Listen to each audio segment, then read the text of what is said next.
Every year in mid-March, Britain's steeplechase and hurdling championships are held at Cheltenham's Prestbury Park, with the Gold Cup, the champion hurdle, the top accolade in each category. Since the first festival meeting in 1902, horses have travelled great distances to compete. The Irish contingent provide the main challenge. The Cheltenham course incites a drug-like excitement, positioned in a natural amphitheatre nestling in the bowl below Cleve Hill. With its undulating terrain, the jumps must be respected. And although hard luck stories abound, it's the winners that stick longest in the memory. Many ingredients combine to make the festival so popular, and Desert Orchid, the current hero, has only overcome its idiosyncrasies once, the Gold Cup in 1989.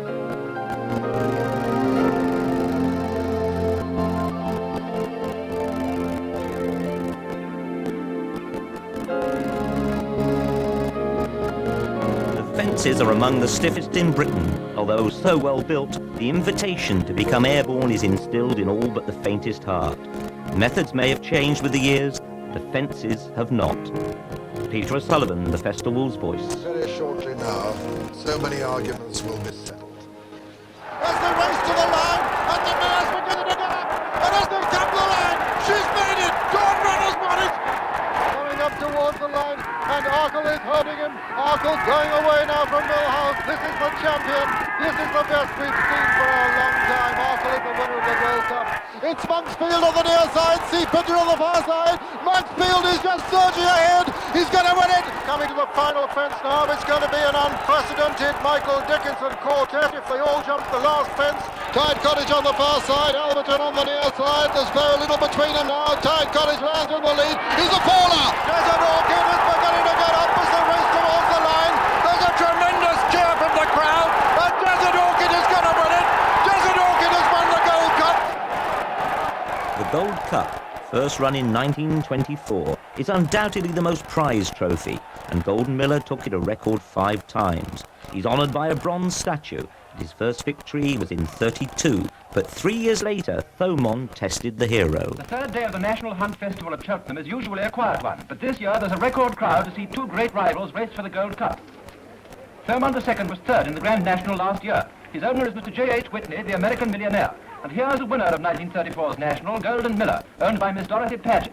Thomond II seems rather nervous. Golden Miller is, as usual, completely self-possessed. 5 runners start in the Gold Cup race, 3 miles, 3 furlongs of stiff jumping. Southern Hero takes the lead almost at once.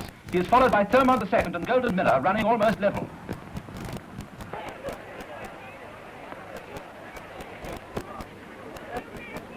This order is maintained, with Kelsborough Jack, another national winner, and Avenger behind.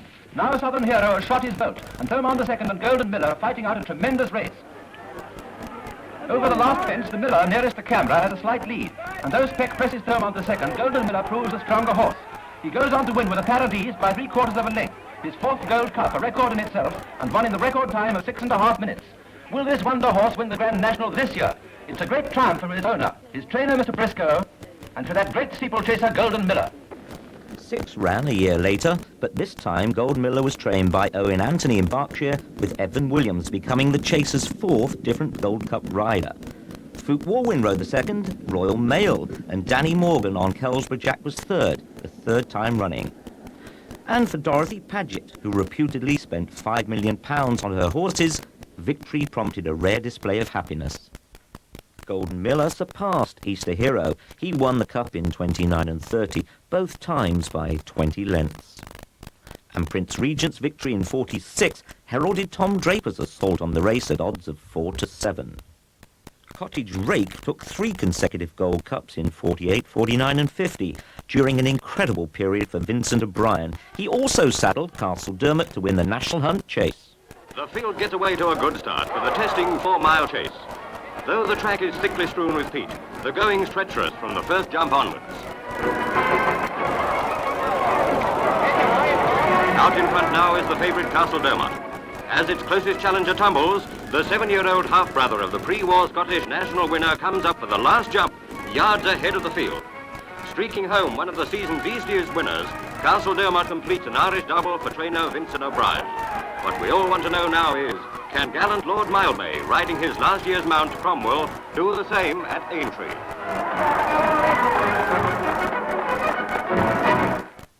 Captain's Grace mocked up 3 champion hurdles at the same time for County Cork's O'Brien, while Sir Ken took over from 52 to 54 for Woody Stevenson.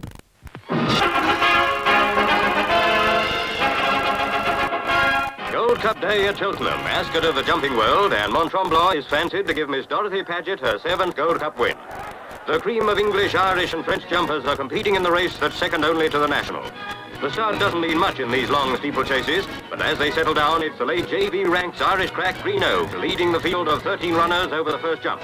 Lying fourth is Mont Tremblant, whose owner already has 6 Gold Cups to her credit, 5 won by the immortal Golden Miller.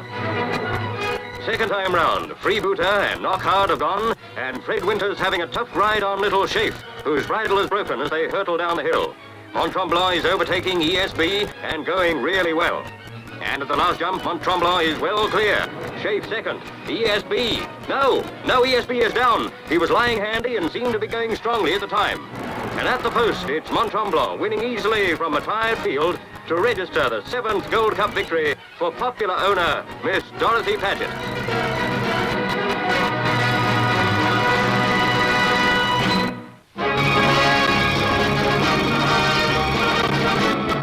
At Cheltenham, the parade is on for the race of the day, the Gold Cup. It's cold and misty, but the Queen and the Queen Mother spend some time inspecting the runners.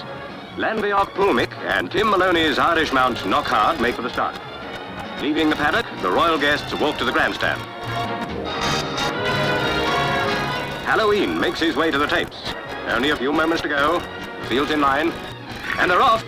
3 miles and 2 furlongs of really tough jumps lie ahead of them. There's not much in it as they come into the first fence. They're all over safely. Past the stands, this year's Grand National favourite Teal is going well with the leaders. Teal drops right behind as they take the last jump. Knockhard is over first.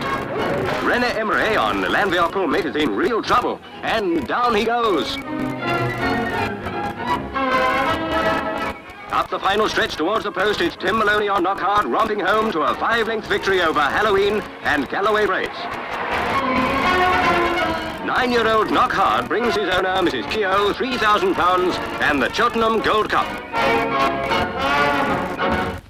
The course had changed little by the end of the 50s when Roddy Owen took the chasing's crown with Bobby Beasley in the saddle.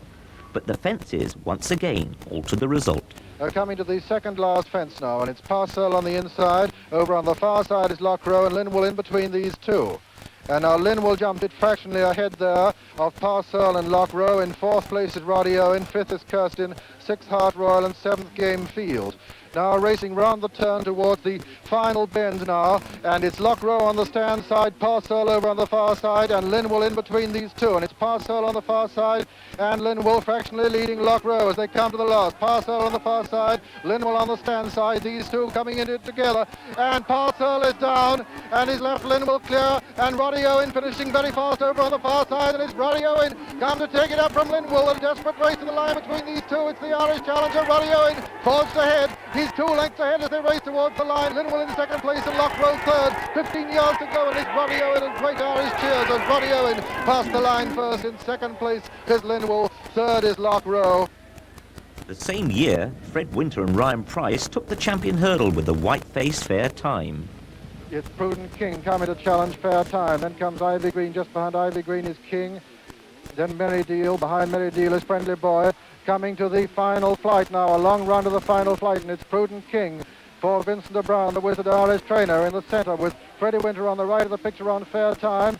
Merry Deal trying to make up ground. Toccaroa on the right over on the left of the picture, and Friendly Boy making up a little bit of ground in the centre too with Merry Deal. And they've got the coming to the final hurdle now, and it's Fair Time who's taking it up. It's Fair Time from Prudent King. Ivy Green in 3rd place. 4th place is Merry Deal. 5th is Friendly Boy, and over the last, and it's Fair Time from Prudent King, Ivy Green, Friendly Boy, and Merry Deal. Merry Deal making up ground on the stand side, 150 yards to run, and it's Fair Time from Ivy Green. Friendly Boy making up ground over on the far side. In 3rd place is Prudent King, and that's the line.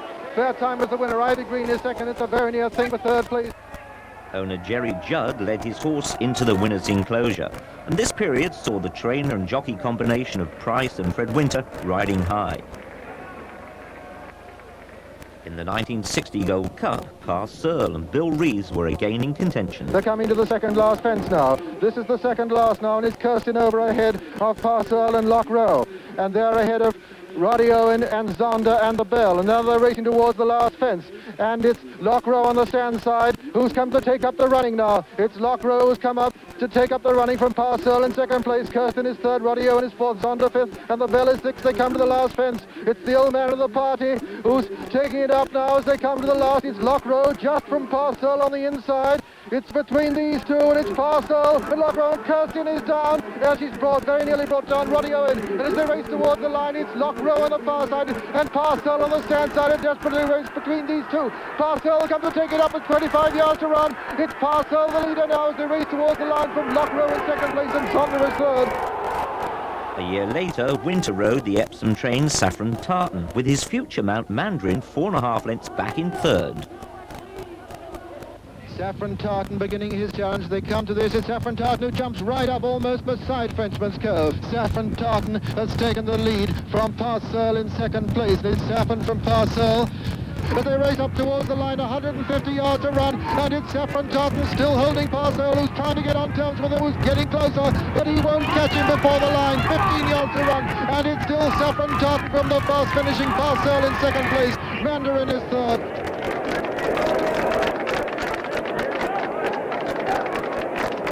Fred Winter getting a great reception on an indisputably great horse.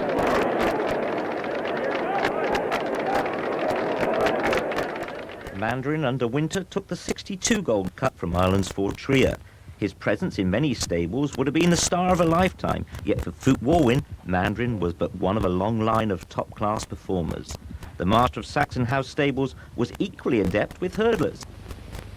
As they round the final turn, it's Kelchance, the leader, from Fidus Katie. He's trying to force his way in between the two. Is another flash. And now it's Kelchance being challenged by another flash. Kelchance on the far side under pressure. Another flash on the stand side. And Anzio coming now to deliver his challenge over on the far side. The final hurdle is Kelchance. And another flash on Anzio. Anzio on the far side. Kelchance in the middle. And another flash on the stand side. And it's Anzio over on the far side. And another flash on the stand side with Kelchance. 20 yards to run. And Anzio's striding clear now, going well clear of Kelchance, and at the line Anzio's the winner. Kelchance is second. It's a very near thing for third place. Gray under Willie Robinson had certainly lived up to his home reputation, but in 63 on heavy ground, Anzio wasn't in the field. Coming to round the final turn now to the last hurdle, and it's Winning Fair, the leader, from Pawnbroker and Old Mile over on the far side. It's Winning Fair, the leader, coming to the last hurdle from on the stand side, Pawnbroker, Old Mile over on the far side. This is the final hurdle. Winning Fair and Erling Lillington, the leader, from Old Mile jumps in second, Pawnbroker third. Narratus on the stand side, and it's Winning Fair from Old Mile, Pawnbroker and Farney Fox finishing very fast. Coming up to the line now, it's Winning Fair from Old Mile and Farney Fox, and Kelchance finishing fast with Narratus. It's Winning Fair is going to win it. 20 yards to run, and Winning Fair is just going to hold Farney Fox and Kelchance at the line. Winning Fair's the winner.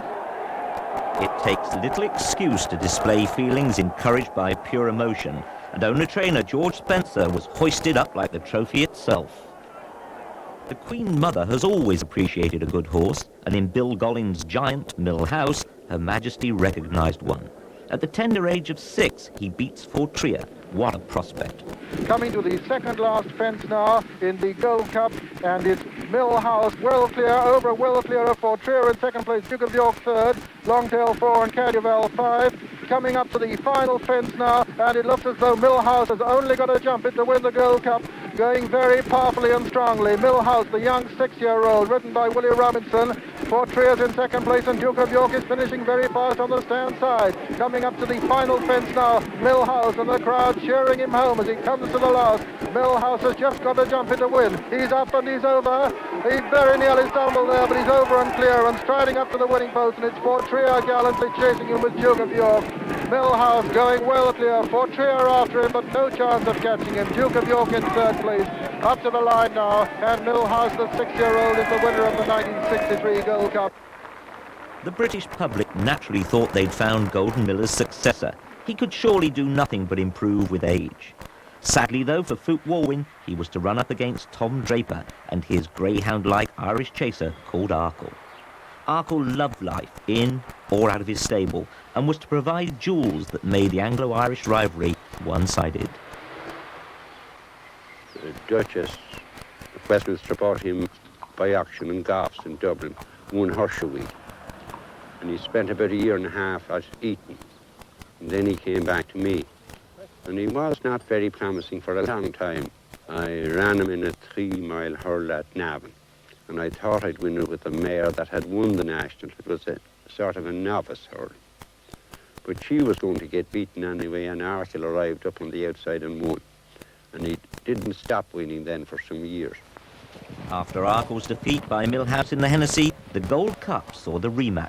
And it's the big two now as they run down the hill to the third last fence. The big horse, Millhouse, with Arkle closing on him. And it's Millhouse and Willie Robinson, Arkle and Pat Taff, and Pat being shouted for from the stands now. Irish voices really beginning to call for him now as he starts to make up ground on Arkle. It's Millhouse, the leader from Arkle. Arkle making ground on the far side at the third last fence.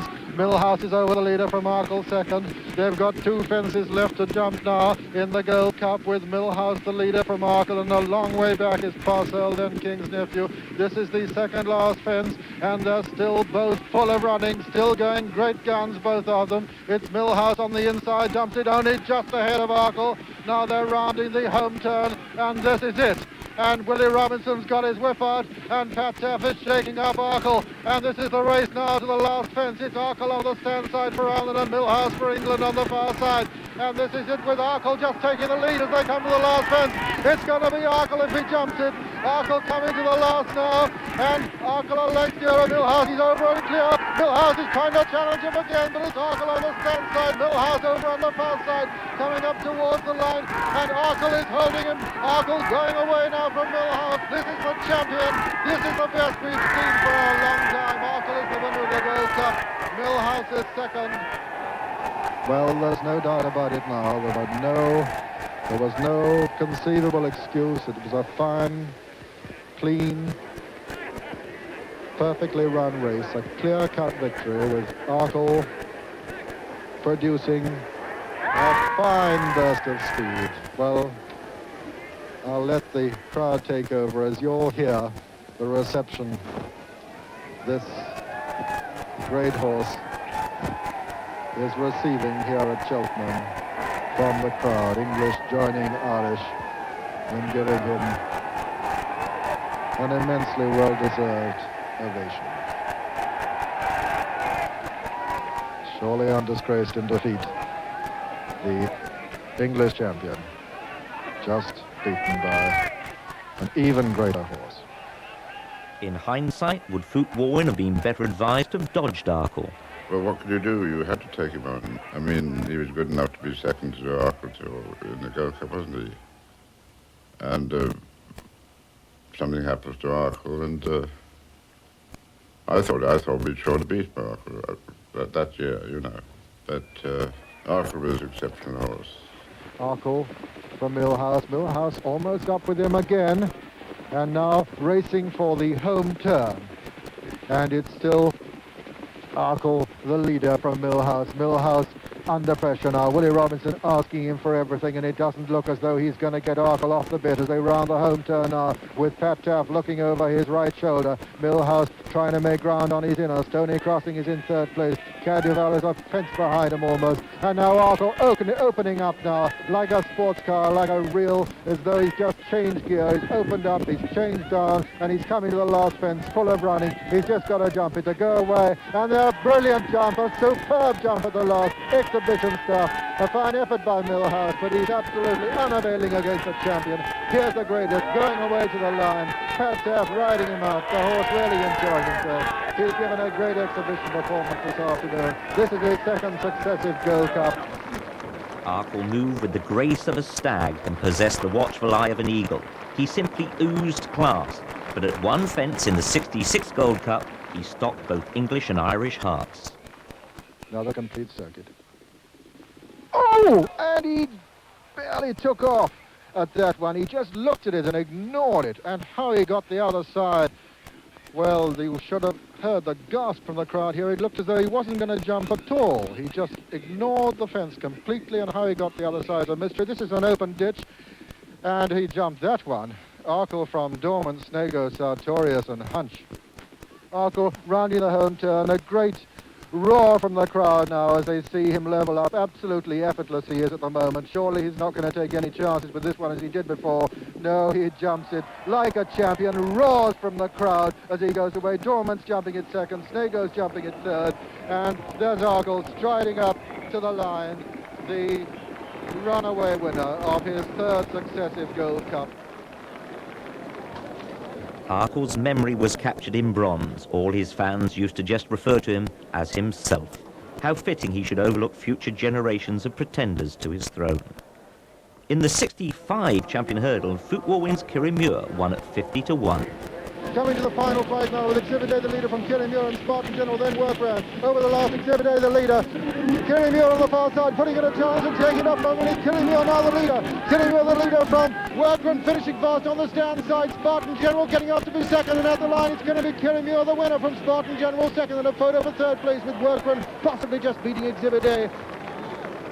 Tom Draper and Pat Taff had won the champion chase by 15 lengths with Flying Bolt 24 hours before turning out for the 1966 champion hurdle, up against the ultra-stylish Johnny Hayne. And it's Flying Bolt now, and Compton Martin and Tamarosio with Salmon Spray just in behind them. And it was Flying Bolt there and Compton Martin. These two Kirrimure to follow at that one. They're rounding the home turn now, and they've only got one to jump. And it's Flying Bolt, the leader from Compton Martin. Then comes Salmon Spray just in behind him and going strongly but under pressure. Talgo Abbas is making ground towards the stand side. And it's Salmon Spray who's come to challenge Flying Bolt. This is Ireland and England with Talgo Abbas coming there fast, and it's Salmon Spray who's taking it up from Flying Bolt to the far side. Semper Vivum is coming there fast. Talgo Abbas is in fourth place, and it's Salmon Spray going away from Flying Bolt and Semper Vivum. Semper Vivum finishing very fast over on the far side, but Salmon Spray's going to win it. Semper Vivum and Flying Bolt fighting it out for second place. Salmon Spray's the winner. Semper Vivum is second, Flying Bolt third. 12 months later, the favourite was the Queen Mother's Mackledar, ridden by David Mould. He was promoted to second place when classic winner Aurelius crossed him on the run-in.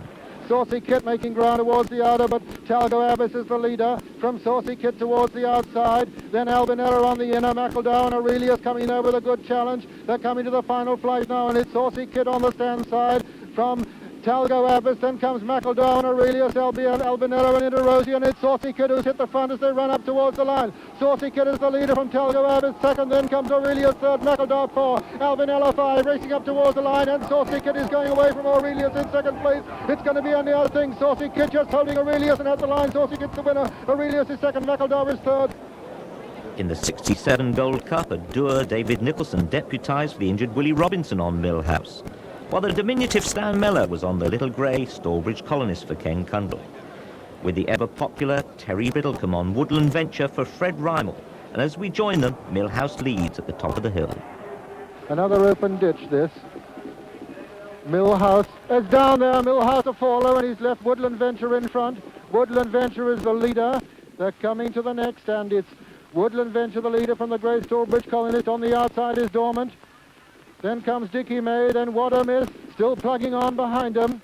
They've got a long run now round the final turn, and as they come to the turn, it's Woodland Venture from Stallbridge Colonist, Dormant, Dickie May and What a Miss not far behind them. Into the final turn now and rounding it, and as they come to the second last now, it's Woodland Venture from Stallbridge Colonist towards the stand side. Dormant, What a Miss still trying to get on turns with them. Woodland Venture and Stallbridge Colonist stride for stride there. It's Terry Biddlecombe and Stan Mellor. Terry Biddlecombe the champion on the far side on Woodland Venture. Stallbridge Colonist the grey on the stand side. And it's Stallbridge Colonist on the near side. Woodland Venture on the far side. These two What a Miss moving into third place at the last now. Stallbridge Colonist touches down first. Woodland Venture on the far side. It's going to be a tremendous race between these two as they race up towards the line. And here comes What a Miss to challenge them. It's Woodland Venture and Stallbridge Colonist. What a Miss racing after them. Woodland Venture just holding Stallbridge Colonist, but What a Miss is getting to them with every stride at the line. Woodland Venture's the winner. Stallbridge Colonist is second.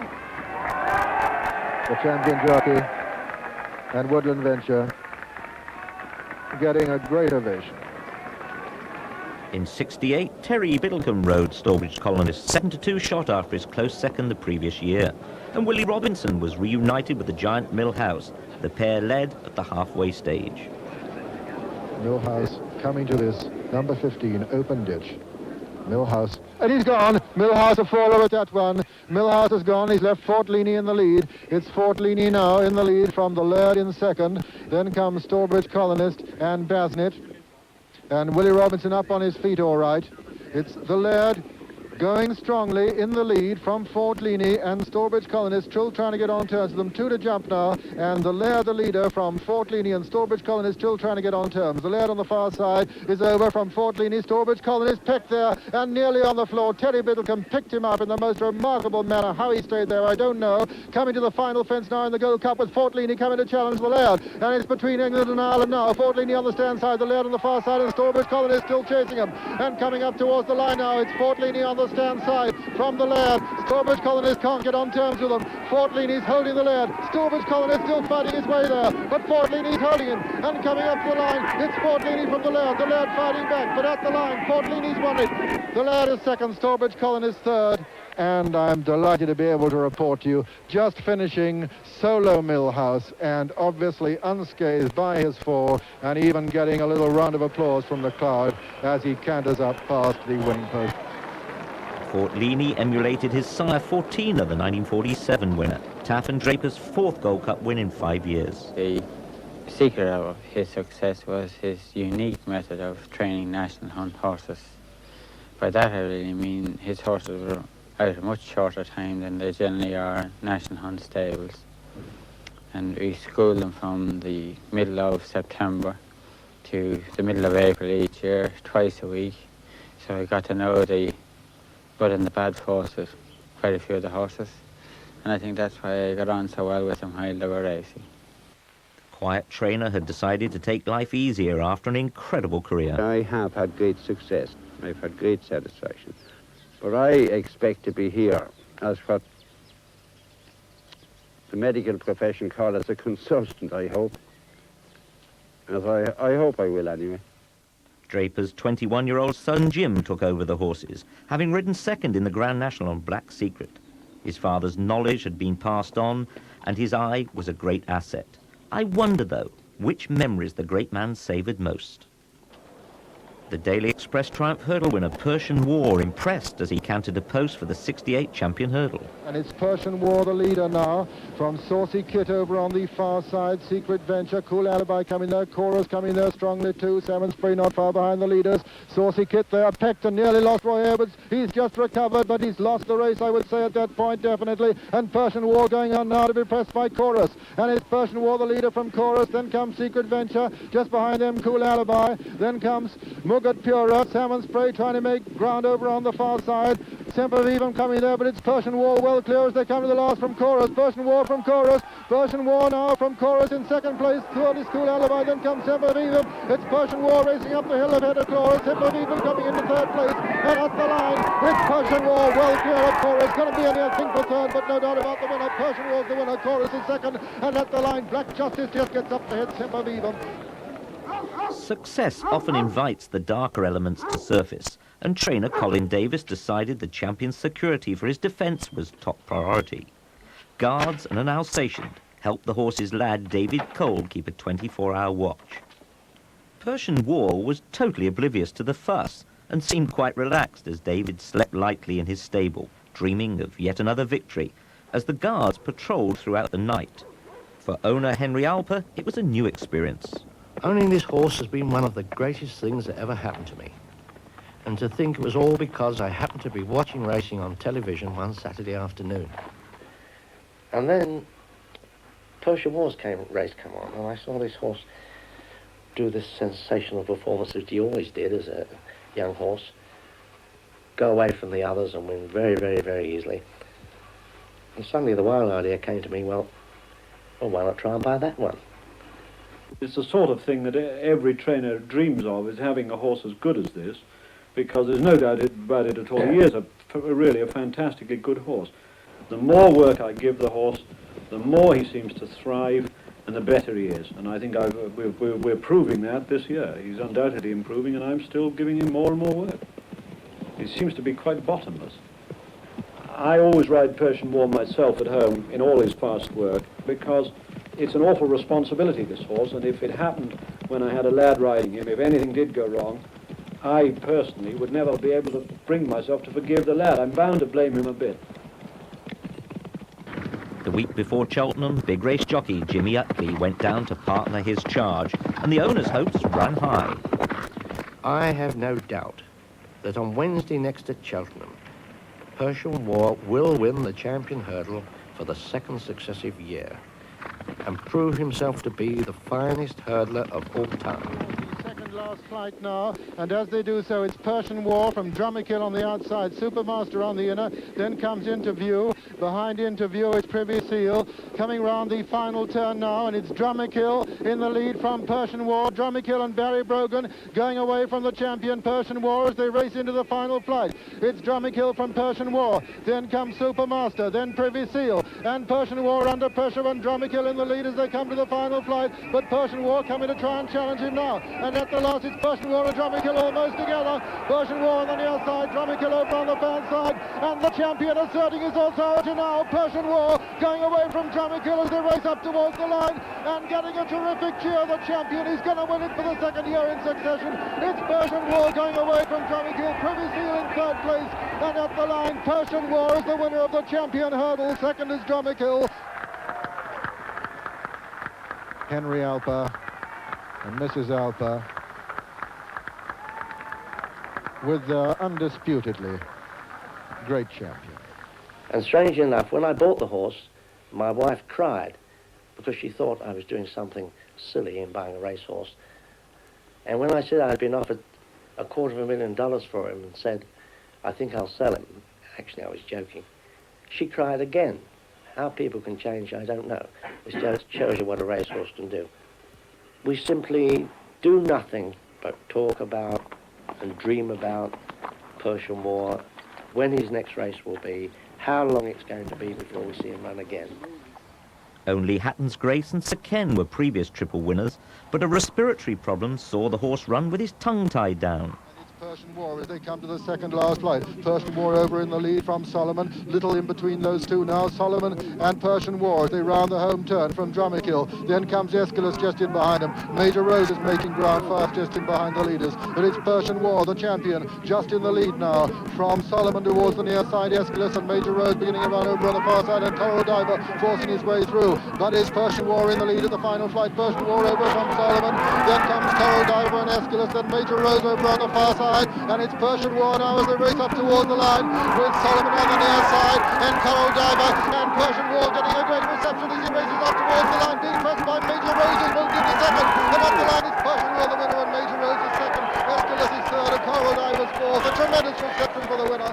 Only one horse since then has taken the trophy 3 times, and in the '69 Gold Cup, What a Myth loved the heavy ground. It's Paul Calloway on What a Myth in the lead from Arab Gold. Then King Cutler. Play Lord is still making ground towards the outside. Domacorn is still making ground on the leaders also. Coming to the third last now, and What a Myth. And Paul Calloway over in the lead. King Cutler made a mistake there but got away with it. And it's What a Myth in the lead from Arab Gold. Then comes Play Lord. Then Domacorn under pressure, and then King Cutler. Coming to the home turn now in the 1969 Gold Cup, and it's What a Myth and Paul Calloway clear of Arab Gold. Play Lord still making ground on the inside. Then comes Domacorn.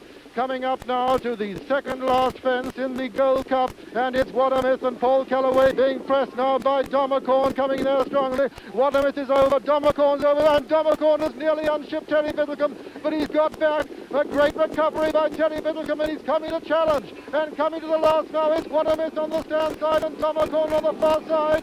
What a Myth and Paul Calloway in the lead at the last in the Gold Cup. Domacorn over second, he pecked again Domacorn, but he's still challenging and racing up towards the line. It's What a Myth from Domacorn. Domacorn getting up on the far side, and as they race to the line, it's What a Myth from Domacorn. Between these two as they come to the line, it's What a Myth and Domacorn, and at the line, What a Myth is the winner. Domacorn is second. In '70, the Irish dominated the Cup. Carberry and Taff up front. French Tan in the lead from Lescargo. Spanish Steps is third. Lescargo going very strongly indeed in behind French Tan. It's French Tan, Pat Taff, and L'Escargot, Tommy Carberry now, as they come towards the second last fence in the Gold Cup. It's French Tan and L'Escargot going very strongly on the stand side, French Tan on the far side, and it was French Tan who just jumped in the better. L'Escargot in second, Spanish Steps coming there strongly in third place now, coming to the final fence, and it's French Tan and L'Escargot stride for stride. L'Escargot just in the lead as they come to it. L'Escargot on the near side, French Tan on the far side, French Tan jumps in better, but L'Escargot's getting up, and now as they race up towards the line, 150 yards to run, and it's L'Escargot going away now from French Tan as they come up towards the line. It's L'Escargot increasing his lead, he's up by a length, he's up by a length and a half, and it's L'Escargot going away from French Tan. Spanish Steps is third of the line, L'Escargot's the winner, second is French Tan. It's an Irish one too. The winner started at 33-1 then, but 12 months later the Chestnut was sent off at 7-2. And they're racing now to the home turn with last year's winner, L'Escargot, in the lead from Leapfrog in second place. It's L'Escargot from Leapfrog now as they race towards the second last fence in the 1971 Gold Cup. L'Escargot, last year's winner from the novice Leapfrog. Tommy Carberry from Val O'Brien. And it's L'Escargot, the sheepskin noseband, in the lead from Leapfrog over on the far side. L'Escargot over, Leapfrog over second. They're coming to the last now. L'Escargot from Leapfrog, an Irish 1-2 at the moment with a Dickler in third place. It's still L'Escargot. L'Escargot looks as though he's only got to jump it now. Last year's winner coming to it. He's obviously tiring though. He's jumping a bit to the right. And Leapfrog not far behind him. They've got 150 yards to run, and it's L'Escargot from Leapfrog. The Dickler's jumped it third. The Interview's just coming to jump it fourth. And racing up towards the line, it's L'Escargot holding Leapfrog well as he runs to the line. He's going to win the Gold Cup for the second year in succession, getting a great round of applause. L'Escargot is the winner of the 1971 Gold Cup. An Irish 1-2 for the second year running. But the 70s witnessed a tremendous time for Fred Winter's stable, with the unbeaten Beulah just one of the stars housed at Uplands in Lambourne. And it's Bowesbrig in the lead from Lockyearsley. Then comes Persian War, then Major Rose, then Beulah making a storming run towards the outside as they come to the next flight. Now it's Bowesbrig from Lockyearsley. Beulah's right up there on the outside. Then comes Persian War and then Major Rose. And they're rounding the home turn now, and they'll be levelling up to the final flight. And as they do so, it's Lockyearsley for Ireland from Beulah. Then comes Persian War. Major Rose is making ground towards the stand side, but it's Beulah, 11 race winner, coming storming there in the lead as they come to the final flight. Persian War unleashing his run over on the far side. It's Beulah in the lead from Persian War. They're racing up the hill now, and it's Beulah from Persian War. Persian War putting in a great run over on the far side, but it's Beulah on the near side as they race up towards the line. It's Beulah storming ahead now. Beulah's going to win the champion hurdle from Persian War and Major Rose, and at the line, Beulah's the winner. Persian War is second, third is Major Rose. Paul Kellaway knew his mount well, timing his run to perfection. Coming to the second last now, and Beulah coming there on the outside, strongly to challenge Boxer on the near side. It's Beulah from Boxer. Beulah in the lead now from Boxer in second, then comes Callan and hard at it back in fourth place. They're rounding the home turn now in the 1972 champion hurdle, and it's the champion Beulah in the lead from Boxer in second. Hard at it, putting in a good run, then comes Callan. They're coming to the final hurdle now, and it looks as though Beulah's only going to jump it. He's full of running, he's getting a tremendous roar from the crowd as he comes to the final flight, and he jumps it clear. A Boxer who jumps it second. Hard at it, smooth into third place, then comes Callan and Life at K, and racing up towards the line, and here's Beulah getting a storming reception from the crowd as he goes to win his second champion hurdle. It's going to be a near thing for second and third places, with Life at Key running on strongly to challenge Boxer. At the line, Beulah's the winner, then comes Boxer in second. Kellaway, who has since turned successfully to training at Newmarket, used to switch Beulah off in the early stages with frightening calm. The same year, Fred Winter upped his Australian champion Crisp from 2 miles to the Gold Cup distance. I changed his normal front-running tactics, which patently did not work.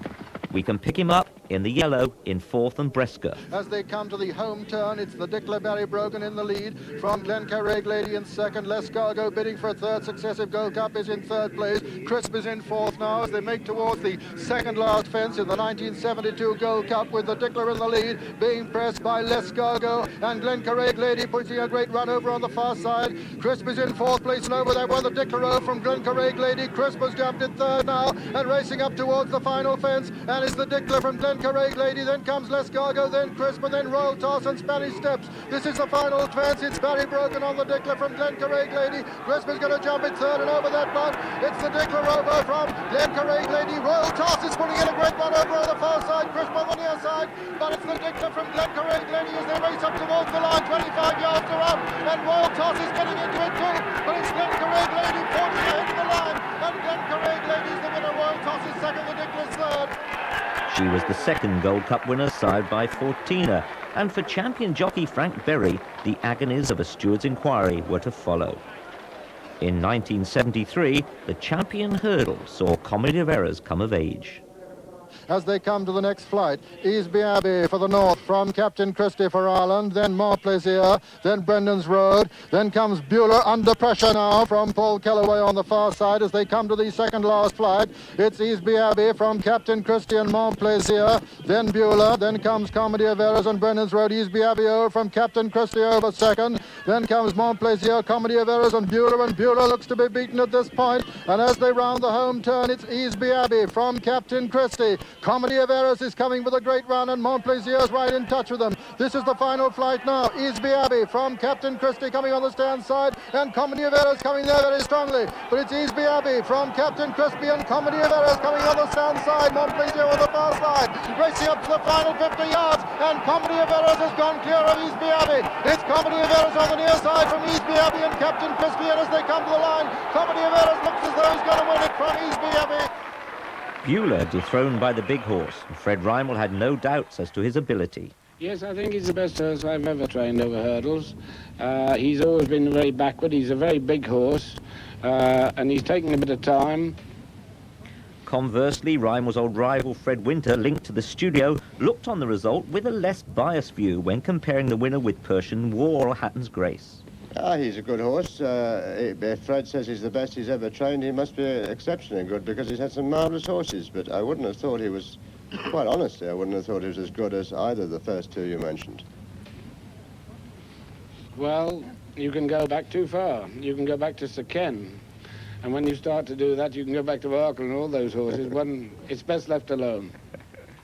Back to the drawing board for Winter, whose string also housed Lord Howard de Walden's Lanzarote, who Fred pitched in against Comedy of Errors, ridden by your narrator, and committed in front after just 2 hurdles. And it's Lanzarote with Comedy of Errors, the title holder, closing the gap as they come to the second last. Lanzarote from Comedy of Errors. Lanzarote over, Comedy of Errors over second. Not a very tidy jump there by Comedy of Errors, and Lanzarote under pressure, and Comedy of Errors under pressure. And this far space of Lanzarote looks as though it may have sapped Comedy of Errors' vitality. He's under pressure, the champion, but there's very little between them now. And as they come to the last, it's Lanzarote on the far side, Comedy of Errors on the near side. There's very little between them. Lanzarote and Comedy of Errors, the two have the race between them, and Lanzarote touches down first, and Comedy of Errors is tired towards the near side. It's Lanzarote who looks as though he's going to take the title away from Comedy of Errors as they race up towards the line. It's Lanzarote, Dick Pittman from Bill Smith on Comedy of Errors, and racing into the final 25 yards, and Lanzarote is going to win it, and coming to the line, Lanzarote is the winner, Comedy of Errors is second, Yenisei is third, Moonlight Bay fourth. Fred's third champion hurdle, my only victory in the race. Naturally, he was delighted to have found a replacement for Beulah. Well, I think he's a very good horse. I think he's a far better horse, I would say far better horse, certainly a better horse than Beulah. Obviously, I was delighted with the result, and Fred and I have been sort of ribbing each other the whole season through. But it was a tremendous battle, and of the best horse on the day, and I don't think either of us would make any excuses for the other. And Fred, would you agree with that, Fred Ryan? Oh, I would. I think it was a very fair race, and I think Lanzarote is a great horse. I thought mine was a great horse, but we've just found one that much better today. A year later, the same two clashed again, only this time on softer ground.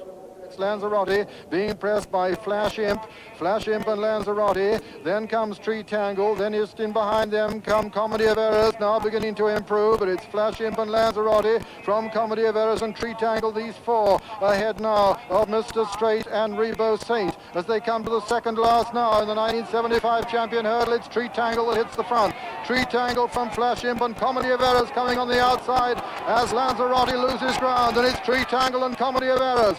Tree Tangle and Comedy of Errors together now. Flash Imp is in third and Mr. Straight 4, and Comedy of Errors coming to take it up now on the stand side from Tree Tangle and Flash Imp on the far side. Comedy of Errors with a length advantage at the last over Tree Tangle. He jumps in the lead. Tree Tangle second, Flash Imp third, Mr. Straight 4, and now racing to the final 150 yards, and Comedy of Errors getting a tremendous reception as he strides away to win back his title in tremendous style. It's Comedy of Errors from Flash Imp and Tree Tangle, and as they come to the line, Comedy of Errors is the winner. It's Flash Imp in second. Popular local jockey Ken White had replaced Bill Smith on the winner this time. The crowd were pleased. As Comedy of Errors returns to the place he occupied at the end of the 1973 champion hurdle. Returns to a great reception, a locally trained winner, ridden by a locally born rider.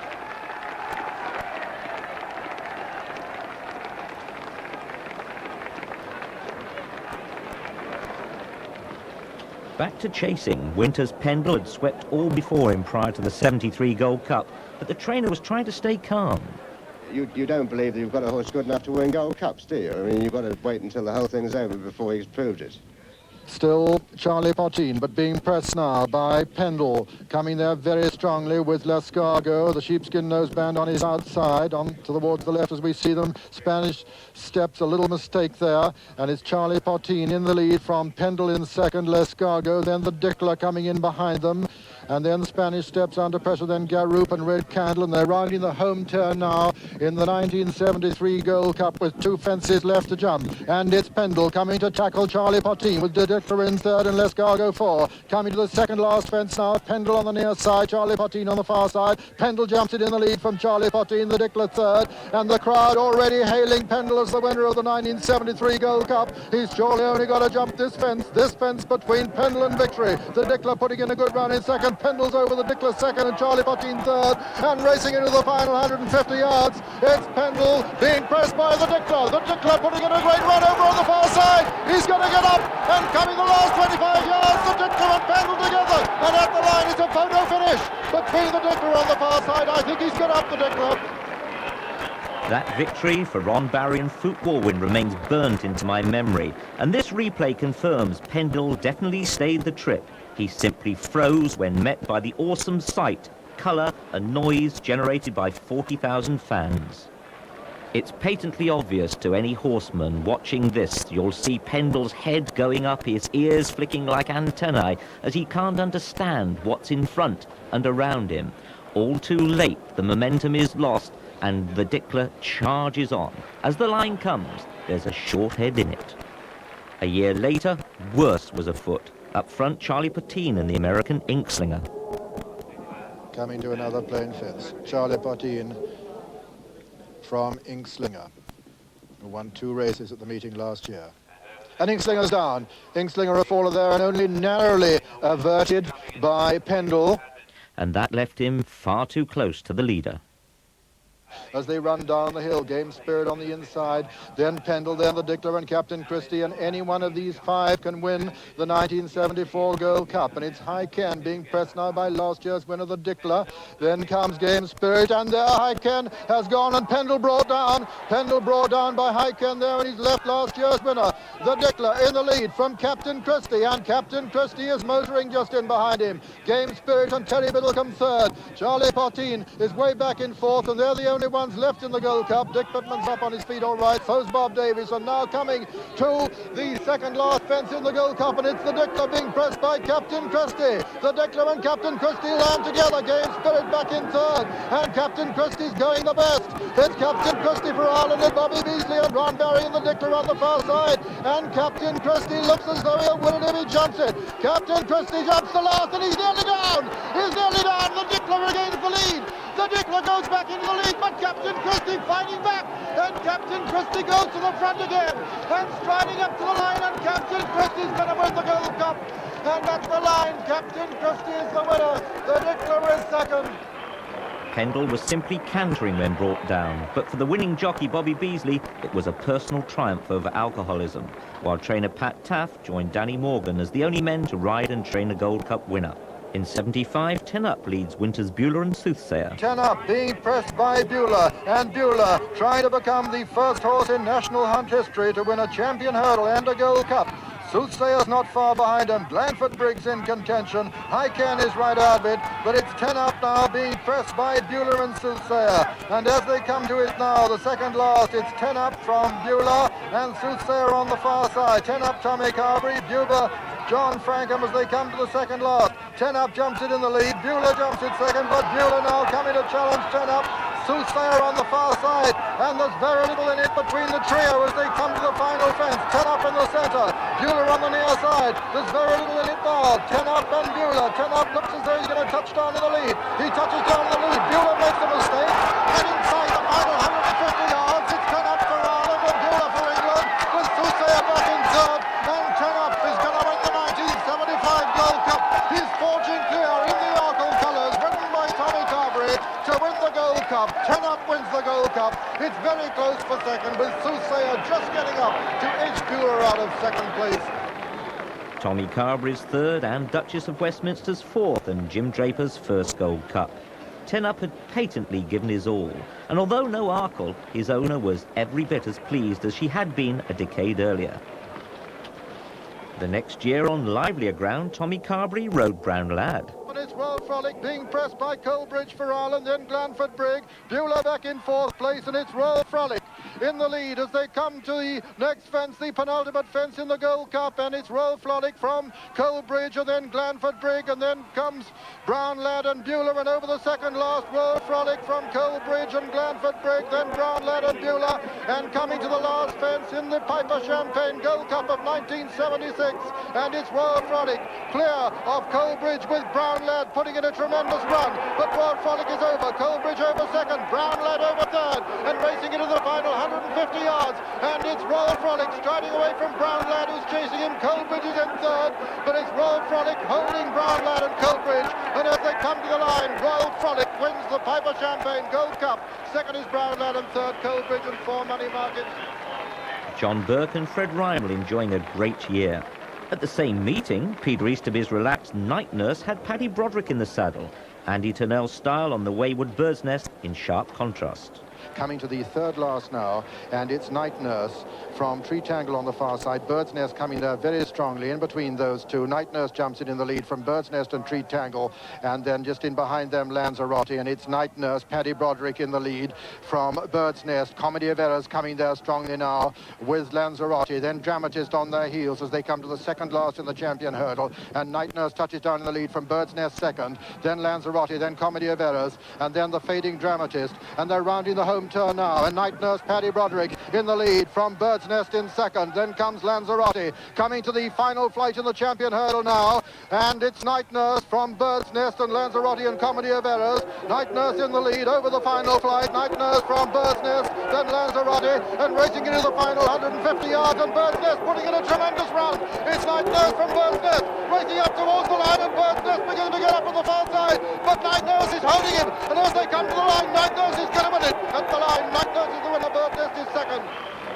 A brave and popular win for Bra. 12 months later, Sea Pigeon and Monksfield entered the fray. And they're running down the hill now with 3 flights left to jump in the champion hurdle, and it's Night Nurse, the champion, being pressed now by Bird's Nest. Beacon Light coming there strongly, Dramatist towards the outside as they come to the third flight, third from home now. Sea Pigeon making good ground towards the outside, and as they jump it, it's Beacon Light now from Night Nurse and Bird's Nest, and then comes Master Monday making good progress, but Night Nurse fighting his way back on the inside now. Paddy Broderick and Night Nurse as they come towards the second last now, and it's Night Nurse on the inside. Over on the far side is Dramatist with Bird's Nest, and as they level up now for home, it's Night Nurse on the inside from Dramatist and Monksfield coming there strongly too. And it's Night Nurse from Monksfield and Dramatist. Bird's Nest over on the far side.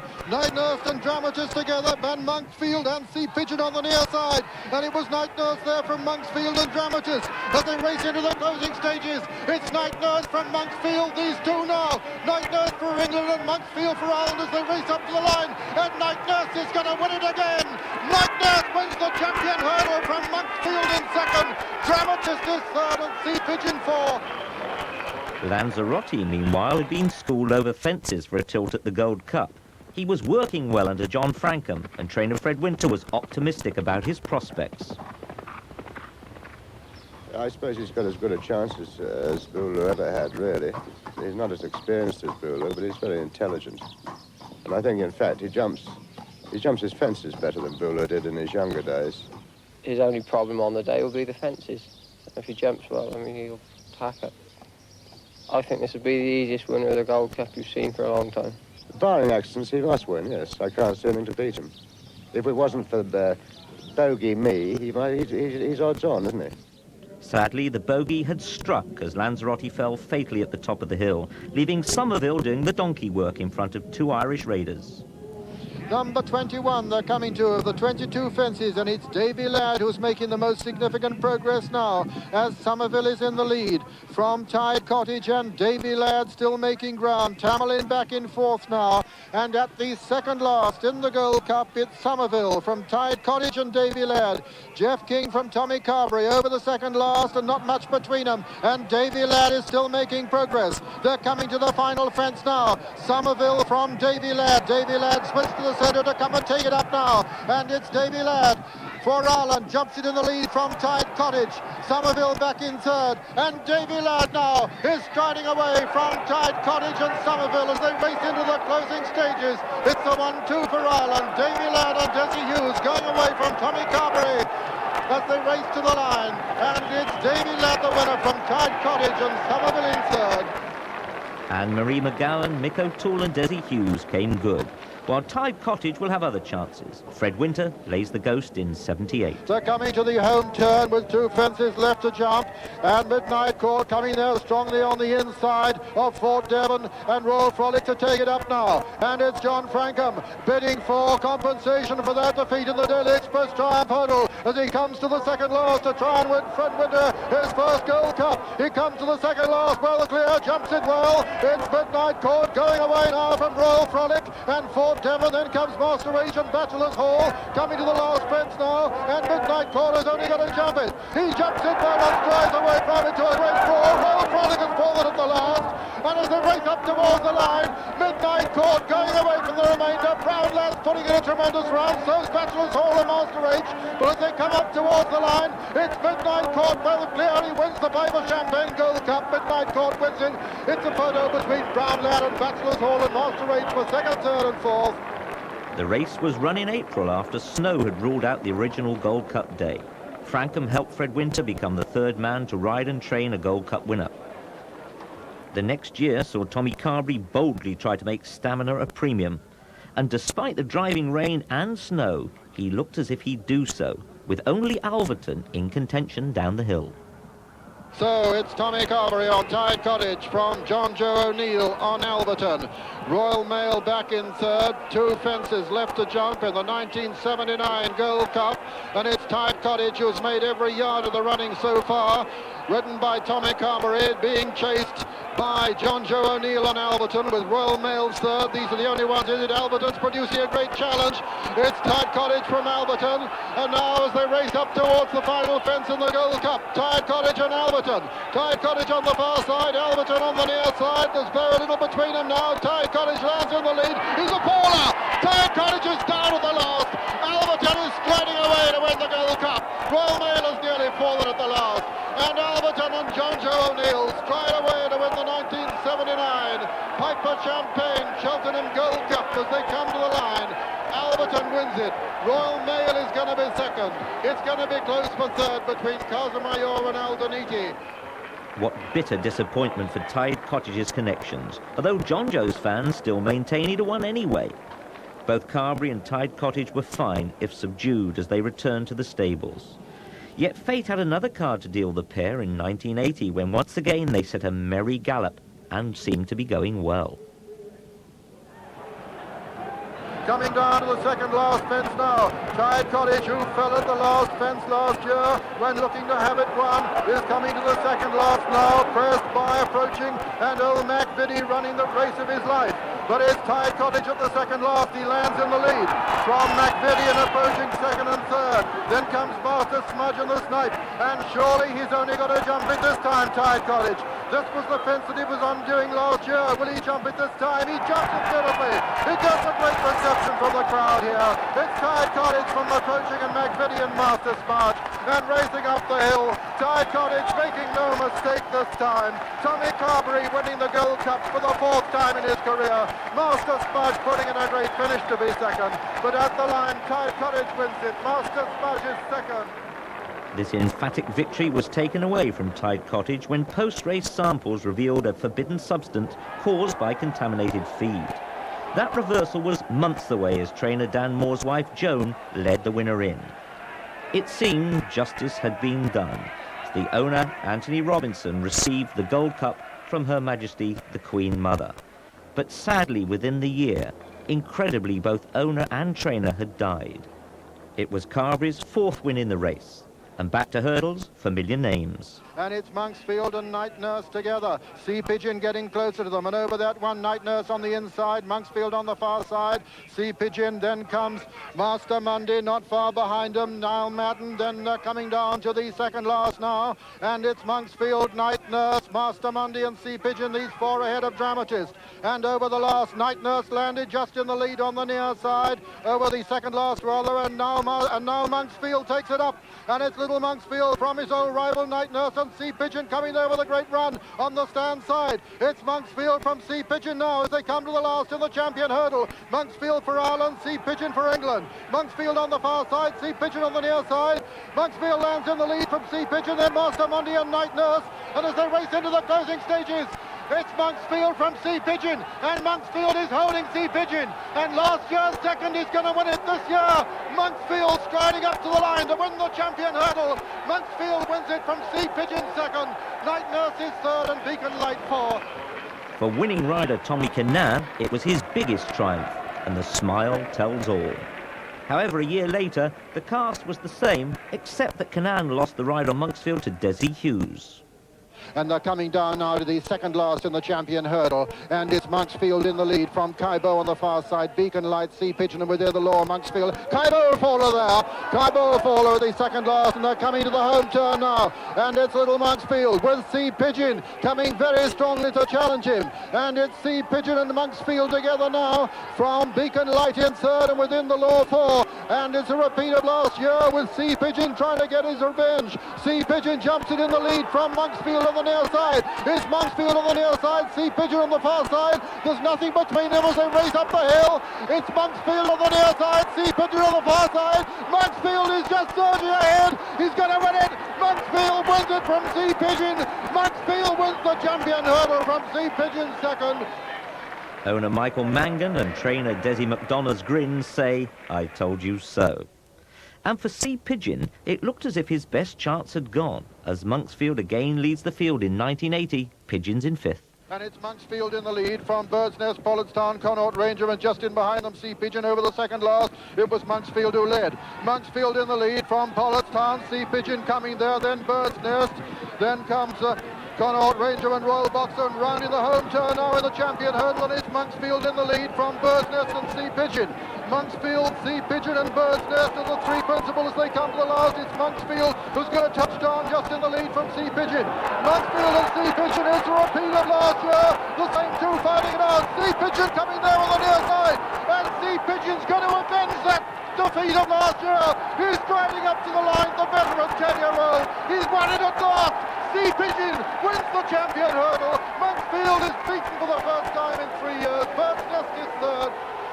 A year later, with John Joe badly injured, John Frankham got the call. By then, they decided the gelding needed holding up, and in Frankham, they had another ideal man. Coming to the final flight, Pollardstown from Daring Run and Sea Pigeon. Sea Pigeon going very strongly with Starfen on his outside over the last. Pollardstown and Daring Run, and it's Daring Run and Pollardstown being pressed now by Sea Pigeon. Daring Run in the lead from Sea Pigeon, coming to challenge on the near side. It's the old man Sea Pigeon coming to take it up, but he's going to win it as they come up towards the line. Sea Pigeon wins the champion hurdle. Sea Pigeon has just won it from Pollardstown and Daring Run. You've never heard such cheers from the crowd. John Frankham completed a treble that day, the other two for his boss, Fred Winter. But their Gold Cup runner, Midnight Port, was no match for Winter's nephew, amateur rider Jim Wilson, riding his brother Robbie's Little Owl. Trainer Peter Easterby also ran Night Nurse. It's Night Nurse and Little Owl, the two stable companions from Silverback, Spartan Missile approaching and Jacket Trumps. And over that one, Night Nurse landed in the lead from Little Owl and Silverback going very well in behind Night Nurse, and it's the old rivals now as they come down towards the second last in the Cheltenham Gold Cup. It's Night Nurse and Silverback and Little Owl. Just in behind them comes Spartan Missile and Jacket Trumps as they race towards the second last. Silverback has come to divide Little Owl and Night Nurse. It's Little Owl on the near side, Silverback on the far side now. Little Owl lands in the lead from Silverback. Night Nurse, then comes Spartan Missile and Jacket Trumps racing to the final fence now, and it's Little Owl from Silverback and Night Nurse. Little Owl with a two-length advantage at the last. Little Owl lands in the lead. Silverback and Night Nurse next, and racing into the closing stages. It's Little Owl being pressed by Night Nurse. Little Owl and Night Nurse, the two stable companions. Jim Wilson from Alan Brown. Little Owl is holding Night Nurse. Jim Wilson becomes the first amateur to win it since 1947. Little Owl wins the Gold Cup from Night Nurse. Third is Silverback, fourth Spartan Missile. Certainly Jim Wilson's heyday. He also rode Willie Wumpkins to his third Coral Golden Hurdle. And Willie getting tremendous encouragement from the crowd here. He's bidding to win it for the third successive time. Willie Wumpkins from New Top, then Wait and See as they race to the final flight. Come on, Willie, the crowds are shouting now. The 13-year-old veteran comes to the final flight, the three-length advantage. He jumps in from Wait and See and New Top. And as they race into the closing stages, it's Willie Wumpkins from Wait and See moving into second. New Top is third as they race up towards the line. It's Willie Wumpkins from Wait and See and New Top. He's going to win it for the third year in succession. His fourth triumph at Cheltenham. 13-year-old Willie Wumpkins has won the Coral Golden Hurdle final. Local hero Willie Wumpkins landed the treble. And in the next champion, new names were to the fore. It's a very, very wide open race now as they come down towards the second last. For Auction being pressed by Broadsword, and then Ekbalco over on the far side, and then Gay Chance. But it's For Auction with the advantage from Broadsword going very strongly just in behind the leaders. Ekbalco right there with them, and then Holmore Star. They're coming down towards the final flight now, and it's For Auction being pressed by Ekbalco and Broadsword. Broadsword between horses. For Auction over on the far side. For Auction lands in the lead from Ekbalco and Broadsword. They're racing into the closing stages, and it's For Auction being pressed by Ekbalco and Broadsword. For Auction for Alan from Ekbalco and Broadsword as they race up towards the line. It's going to be another Irish triumph and a shock victory too. For Auction wins the champion hurdle. Second is Broadsword, third Ekbalco. Success to Irish amateur rider Colin Magner. And in the 83 race, For Auction defended his title. Gay Brief oozed class and was patently tuned to the minute. Coming down the hill, his red colours are on the inside rail. Coming to the second last flight now, and it's Broadsword on the inside, narrowly in the lead from Sulabula. Then Gay Brief coming there very strongly on the inside too, and it's Gay Brief now on the inside who takes it up as they race towards the final flight. Gay Brief has taken it up from Broadsword. Then comes Boreen Prince and Sulabula. Gay Brief has gone clear though as they come to the last. Richard Lindley on Gay Brief. Going to jump in 4 lengths clear. Gay Brief lands in the lead. He hits it hard, gets away with it. Boreen Prince next. Then comes Broadsword, Sulabula, For Auction, Ekbalco finishing fast. But Gay Brief striding up towards the line, being pressed by Boreen Prince, but he's going to hold him. And as they race towards the line, Gay Brief is going to win the champion hurdle. Boreen Prince is going to be second. It's going to be a photo for third between Ekbalco and For Auction. Mercy Rymel became the first female to train the champion hurdle winner. The horse was the last one bought by her late husband, Fred. But up in Yorkshire, Michael Dickinson, a young man in a hurry, was taking racing by the ears. He'd inherited and built up his parents' business and left absolutely nothing to chance. Good, it's just firm on the hill. OK, thanks very much. Right, I'll see you tomorrow. OK, bye. Yes, sir. Robert Earnshaw, who looked after Silverbuck at home, also rode the horse in the Gold Cup. Racing now towards the elbow with 2 fences left to jump in the Gold Cup, and it's Tide Cottage being pressed by Silverbuck. Silverbuck going very strongly. Tide Cottage on the inner. Bregon coming right there too. Sunset Christo fighting back. Darmodage in contention. Just 5 in it now, and it's Silverbuck now with the advantage over Bregon. These 2 stable companions from Sunset Christo and Darmodage over the second last fence, and Silverbuck landed in the lead from Bregon and Sunset Christo and Darmodage, and it's the 2 stable companions. An astonishing finale to the Gold Cup this. Silverbuck from Bregon, the Michael Dickinson train. Silverbuck lands in the lead. Bregon jumps in second. Darmodage third and Sunset Christo third, and it's Silverbuck from Bregon as they race into the closing stages. Silverbuck still being pressed by Bregon as they race up towards the line. Silverbuck from Bregon, the Michael Dickinson duo are going to finish 1-2 at the line. Silverbuck wins it. Bregon is second. Sunset Christo is third. An important milestone for Michael Dickinson, but he played down his role. Whatever anyone may say, the horses are definitely the most important part in the winning combination. And the bit that the jockey and trainer pays is minuscule compared with the horse. Not afraid to get his hands dirty, Michael revelled in his work, and a glance at his horses showed the fruits of his team's labour. He was a man going places. The best sight to me is when one of the horses wins, and almost to the total exclusion of everything else.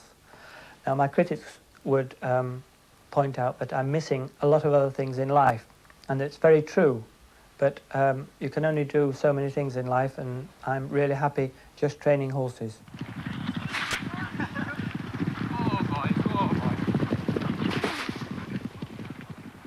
With steeplechasers, we can't plan very far ahead because we don't know of injury and virus or anything, so we play very much day by day.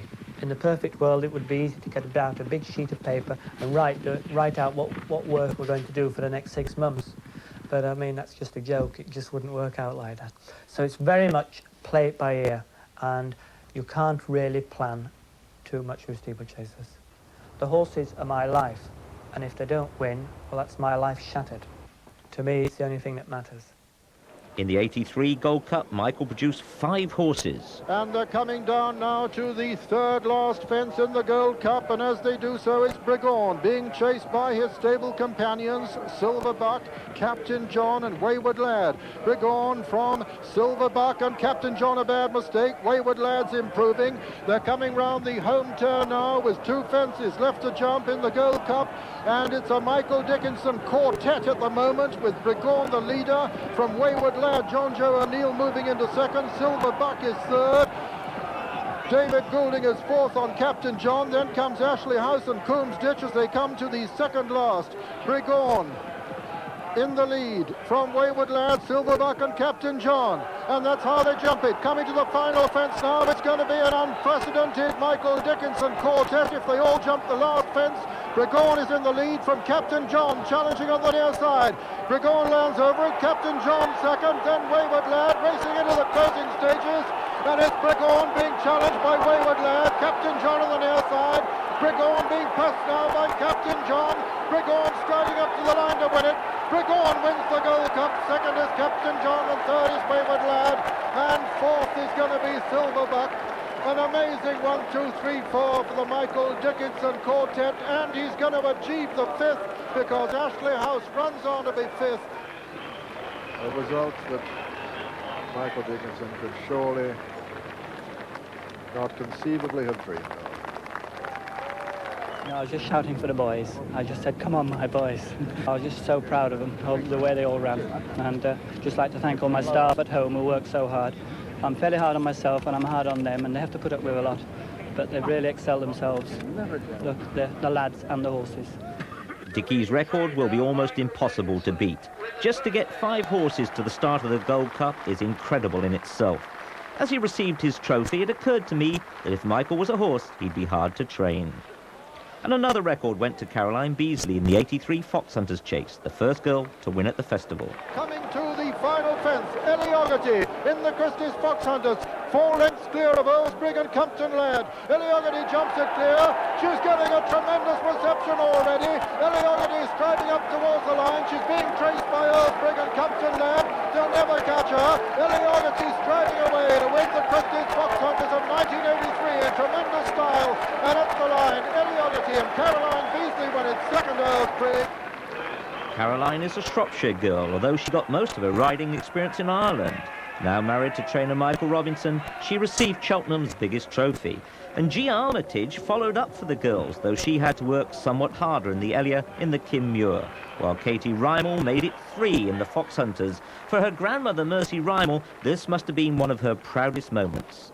But back to the professionals, when once again the females made quite a splash. Brown Chamberlain in the lead from Borough Hill Lad, Drumlargan, Scott Lane and Canny Danny. Just 2 fences left to jump in the Gold Cup. Brown Chamberlain in the lead from Borough Hill Lad coming to challenge. It's John Frankham from Phil Tuck. There's little between the two at the second last. Drumlargan is third, Scott Lane 4, Brown Chamberlain and Borough Hill Lad together. Brown Chamberlain jumps out to the right a little bit. It's Brown Chamberlain on the near side, Borough Hill Lad on the far side. There's nothing between them. John Frankham and Phil Tuck at the final fence. Borough Hill Lad lands in the lead on the far side. It's Borough Hill Lad on the far side, Brown Chamberlain on the near side. Drumlargan is third. They're racing into the closing stages. Borough Hill Lad on the far side. Brown Chamberlain getting a great sprint out of the rails on the near side. But Borough Hill Lad's going to hold him and win the Gold Cup. Borough Hill Lad's the winner. Brown Chamberlain is second. Jenny Pittman became the first and to date only woman to train the winner of the Gold Cup, dispelling adverse rumours of the horse's fitness. 12 months later, on the eve of the big chase, she lost the battle to defend her title when vet Barry Park confirmed him lame. He's still sore on it. Yeah. Still feeling it. Not no idea. With the champ confined to eating hay, the challenge was exclusively from the north of England on the soft ground. Just 2 fences left to jump now in the Cheltenham Gold Cup. And it's half free, being pressed again by Dromedani. Then comes Forgive and Forget and Coomsditch, putting in a challenge towards the stand side. But it's half free as they come to the second last. Forgive and Forget challenging over on the far side, the sheepskin noseband. Dromedani in the centre. On the near side is Coomsditch. Half free there, the leader from Forgive and Forget. Marine Prince is putting in a challenge too. A wide open race as they come to the final fence now. Forgive and Forget over on the far side with a factual advantage. Forgive and Forget lands in the lead now from half free. Marine Prince putting in a run. Right hand man trying to get in the picture too. But it's Forgive and Forget being pressed by right hand man. As they race up towards the line. Forgive and Forget from right hand man. Forgive and Forget is going to win the Cheltenham Gold Cup. Second is right hand man. Third is Earlsbrig and 4 Dromedani. Jimmy Fitzgerald and Mark Dwyer the winners, and Badsworth Boyd tried for his third Champion 2-miler. And Badsworth Boyd now just has to jump 1 fence to become the first horse in National Hunt history to win this 2-mile champion chase. The Queen Mother champion chase, and the crowd already roaring him home as Badsworth Boyd comes to the last, ears pricked, being chased forlornly by Farbridge. Badsworth Boyd jumps it from Farbridge in second, Kyoto third, and as they race up towards the line, Badsworth Boyd strides away to win it in tremendous style. Badsworth Boyd makes turf history. He wins the Queen Mother champion chase. In Ireland, owner Charmian Hill often rode a mare Dawn Run at work, perhaps faster than Paddy Mullins preferred. At Cheltenham, John Joe got the call. Dawn Run on the inside, with Buckhouse on the outside. Dawn Run from Buckhouse there, then comes Desert Orchid. Racing towards the second last flight now in the champion hurdle, and it's the mare Dawn Run being pressed by Buckhouse all the time on the far side. Dawn Run on the near side, Buckhouse on the far side. Seamer is in third place, then comes Very Promising. Racing round the home turn now, and it's John Joe O'Neill on Dawn Run from Buckhouse and Seamer as they race towards the final flight. It's Dawn Run in the lead from Seamer and Buckhouse. Seamer producing a great challenge towards the near side, but Dawn Run with the advantage. Dawn Run lands in the lead over the last from Seamer, who's now gone a close second. And then very promising finishing fast, and Seamer on the near side, and Dawn Run on the far side. Dawn Run from Seamer as they race into the closing stages. It's Dawn Run from Seamer, and as they come to the line, Dawn Run has won it from Seamer, and very promising is third. She's getting a real mobbing. And everything to suggest that she's really enjoying it. She's a natural jumper, and she's a big, strong mare. I think, anyway, that she'll do the fences as well as she does the hurdles. I don't mind where she goes, as long as I keep the ride on her. 2 years later, the mare had made the transition to fences, and after some bitterness, John Joe did keep the ride. As the field swept down the hill, the mare was poised for battle behind Run and Skip. Run and Skip. Von Trapp was a faller at the top of the hill there. Run and Skip lands in the lead from Dawn Run, Wayward Lad and Forgive and Forget. Now there are just 2 fences left to jump in the Gold Cup, and it's Run and Skip. Over on the far side, the mare, Dawn Run, Wayward Lad, the veteran, on the near side, and Forgive and Forget still running very, very strongly indeed. Last year's winner as they approach the second last fence. Run and Skip, Dawn Run, Wayward Lad and Forgive and Forget coming there strongly on the stand side at the second last. Run and Skip, Dawn Run, Wayward Lad, Forgive and Forget still coming there strongly on the near side. Forgive and Forget on the near side now as they come to the final fence. Forgive and Forget is going to jump marginally in the lead from Wayward Lad. Forgive and Forget on the near side, Wayward Lad on the far side. It's Wayward Lad, the veteran, trying to break his Cheltenham hoodoo, being pressed now by Dawn Run to the centre. Forgive and Forget on the near side as they race to the line, and the mare's beginning to get up, and as they come to the line, she's made it. Dawn Run has won it. Dawn Run has won it from Wayward Lad. And John Joe O'Neill punches the air as the mare has made tough history here at Cheltenham. She's become the first in history to win the Champion Hurdle and the Gold Cup. The result of the 1986 Gold Cup as John Joe O'Neill receives the congratulations of Mark Dwyer and Graham Bradley. First, number 14, Dawn Run, owned by Mrs. Charmian Hill, trained by Paddy Mullins and ridden by John Joe O'Neill. The stands, everybody on their feet, erupting here at Cheltenham. The biggest prize ever raced for in the Gold Cup. Probably the biggest crowd ever to see it. And the greatest moment in the career, surely, of the great former champion, John Joe O'Neill.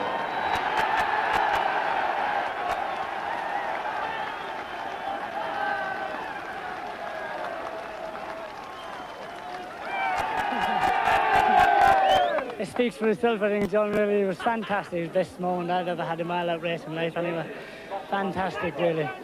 She's as game as a pebble and she stayed really well. I don't know what the time was, but I thought it was a fast gallop, you know. It was a really good race, you know. It must have been a fast But she's as game as a pebble.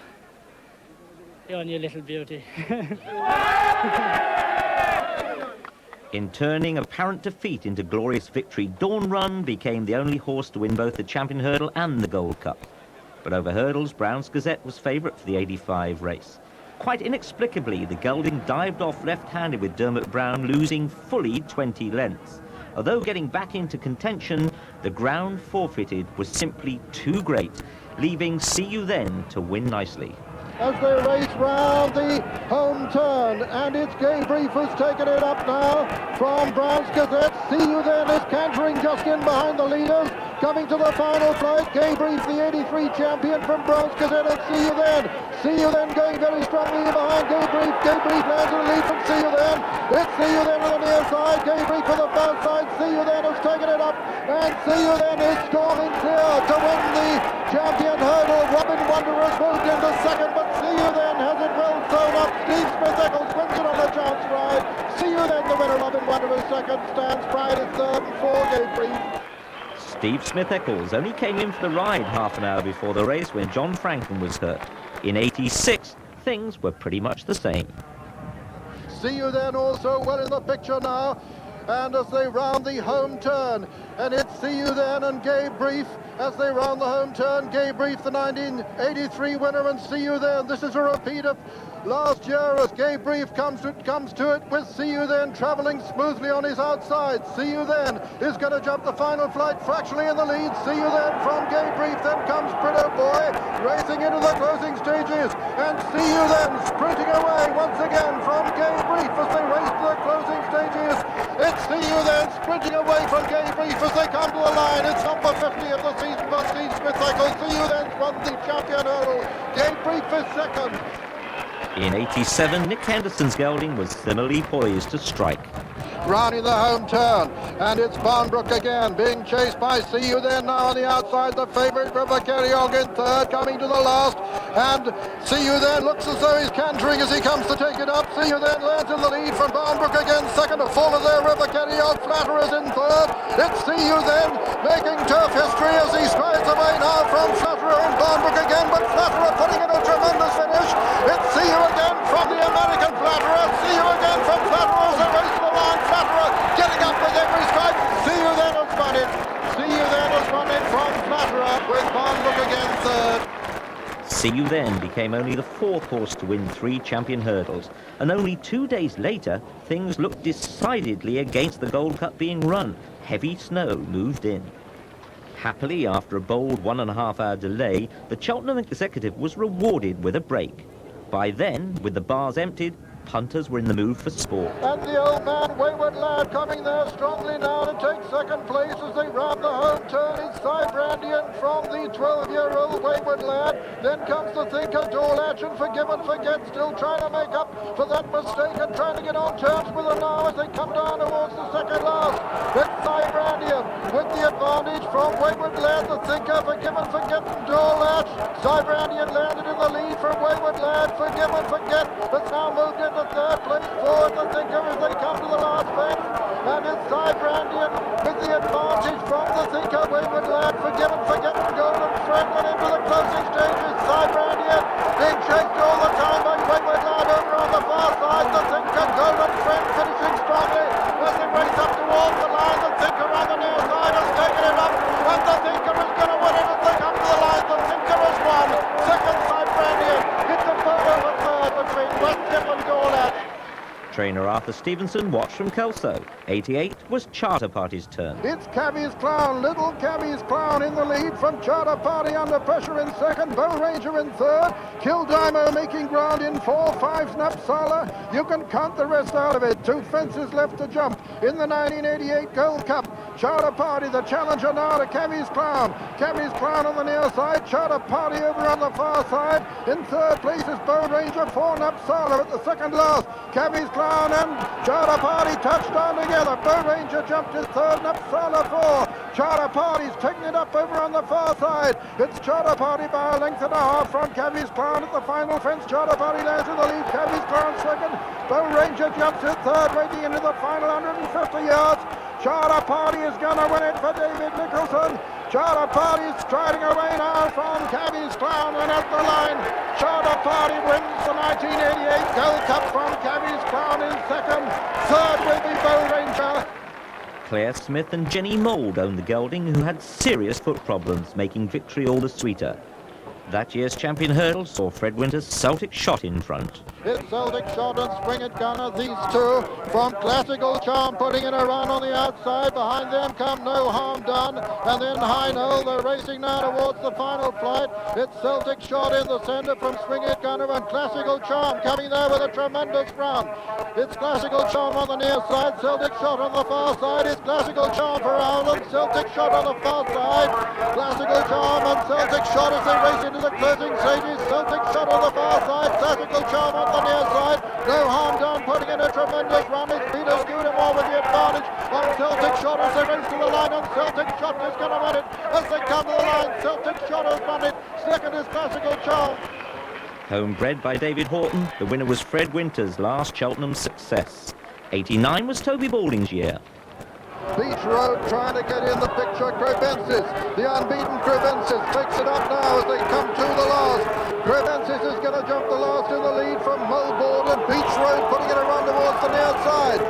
And Mulboard landed in the lead from Crebensis, and Beach Road towards the near side. Beach Road, an unthought of horse, is striding up towards the line with the advantage from Mulboard. Celtic Chief is finishing well, but it's Beach Road from Celtic Chief. Celtic Chief putting in a tremendous run. Beach Road from Celtic Chief. Beach Road has won it from Celtic Chief. As a foal, Beach Road was an ugly little beast, but handsome is as handsome does, and in 1990 he went back. Coming down to the second last, Nomadic Way and Past Glories now at the second last. Past Glories and Nomadic Way as they round the home turn. Past Glories and Nomadic Way with Beach Road on the outside and Crebensis getting into contention. Nomadic Way has the advantage from Past Glories under pressure. Beach Road is coming there towards the stand side. Crebensis over on the far side at the final flight. Beach Road on the near side. Crebensis on the far side. Past Glories right up with them. Racing into the closing stages. It's Crebensis on the far side. On the near side it's Beach Road. As they race up towards the line, Crebensis has the advantage. As they come to the line, Crebensis is going to win the champion hurdle. Crebensis has won it from Nomadic Way. Past Glories was third and for Beach Road. Victory to flat trainer Michael Stout with the first grey since Anzio. But by then, another grey was the real hero. Desert Orchid had carried all before him, but on right-handed tracks. His jumping was simply electric, and he boldly ran from the front. Trained in Hampshire by David Ellsworth, his head lad Rodney Bolt had the job as regular work rider. Exercising in all weathers, Desi came out of the fog like a ghost, eager as ever to do his work. The geldings totally relaxed in his stable, although on turf he pulls like a train. He switches off, conserving energies for the course, and scriptwriter owner Richard Burridge could not have invented a better story. I don't think he does need to win a Gold Cup in order to justify his reputation, because I think he's proved it, really. I mean, he's proved he's the top 2 miler, and he's proved he's the top 3 miler, and I just simply don't think that's a factor. In a way, I think it almost works the other way around. I think for the Gold Cup to have the importance that it had traditionally had, I think he needs to run in it. At his best on a fast surface, it seemed the elements had conspired against the nation's favourite as the heavens opened on the morning of the '89 Gold Cup. It appeared that racing was doubtful as Desert Orchid arrived at Cheltenham with his constant companion and groom, Janice Coyle. But despite conditions totally against him, the race happily was on. Racing down now towards the third last in the Gold Cup, and as they do so, it's 10 plus, being pressed by Desert Orchid, then Yahoo. Behind them comes Charter Party. This is the third last now. Desert Orchid and 10 plus has gone. He's left Desert Orchid in the lead. It's Desert Orchid now as they race to the home turn from Yahoo, chasing him all the time and trying to get up on the inside with Charter Party third. Desert Orchid and Yahoo now as they race round the home turn. There's very little between them. Yahoo on the far side. He's gone on now from Desert Orchid towards the near side. Yahoo from Desert Orchid, and Desert Orchid looks as though he's tiring in the ground. Yahoo, who loves the mud, is full of running at the second last. Yahoo jumps from Desert Orchid, but Desert Orchid is running. He's trying to come again towards the near side. It's Yahoo on the far side. Desert Orchid towards the near side. Desert Orchid's accelerating as they come to the last. Yahoo on the far side. Desert Orchid on the near side. It's Desert Orchid on the near side. Yahoo on the far side. Desert Orchid drifting over towards the stand side. He's beginning to get up. Desert Orchid is beginning to get up as they race towards the line. There's a tremendous cheer from the crowd as Desert Orchid is going to win it. Desert Orchid has won the Gold Cup. Yahoo is second. Third is Charter Party. Simon Sherwood punches the air. Desi has done it. And so Simon retains his fantastic unbeaten record on this fantastic grey. And even the bookmakers will be cheering this favourite. Just everybody wants to get close to him. Well, Desert Orchid's getting a fair massaging from his supporters. And there's Janice Coyle with Desi and Richard Burridge. Simon Sherwood, wonderful, wonderful moment. Yeah, it was a moment I'll never ever forget. You know, I'm fighting the tears back at the moment. Considering he hated the ground, every second of it, he hated it. He jumped fantastically, but I've never known a horse as brave. You know, he's dug as deep as he could possibly dig up that hill, and 2 or 3 times after I was beat, it was halfway up the hill, he just dug as deep as he could get to find that little bit to go and win. At home, the star assumes the air of one who knows he can get away with being spoiled. After satisfying himself of the intruders, the grey condescends to move on. But spring brings the best out in most horses, and Desi is no different. But by now his rider Simon Sherwood had retired, and Richard Dunwoody had got the plum job of partnering the champ. On his outside, the 100-to-1 shot, Norton's Coin. And Jenny Pitman was bidding for another Gold Cup win here, with Toby Tobias on the inside. 10 of Spades is up front. They come down now towards the third last.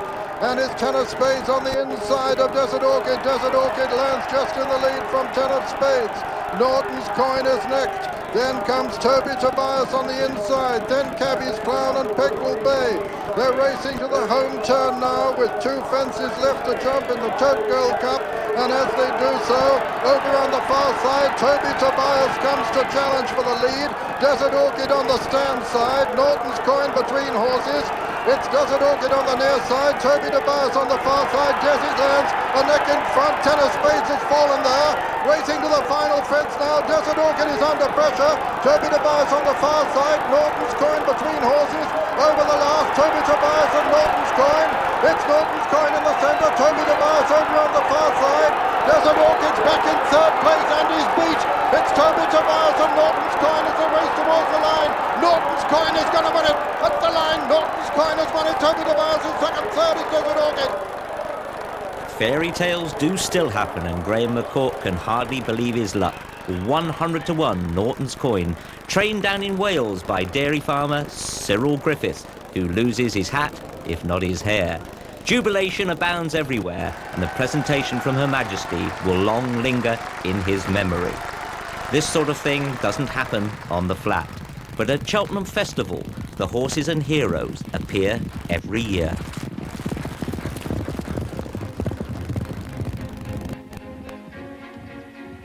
Arkle going away